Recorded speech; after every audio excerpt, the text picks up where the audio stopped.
దేవుని దూత ఏలియాను తట్టి అతనితో చెప్తున్న మాట, ఏలియా, నీ శక్తికి మించిన ప్రయాణము నీకు సిద్ధమైనది.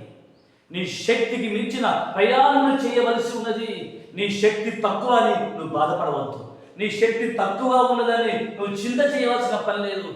ఇదిగో దేవుని యొక్క వాక్యము ద్వారా, దేవుని ఆత్మ బలము చేత నీ శక్తికి మించిన ప్రయాణం చేయాలి. ఈరోజు నీ వాక్యం వింటున్న ప్రేమల దేవుని బిడ్డరా, నీ శక్తికి మించిన ప్రయాణము నా దేవునికి సిద్ధపరిచి ఉన్నాను.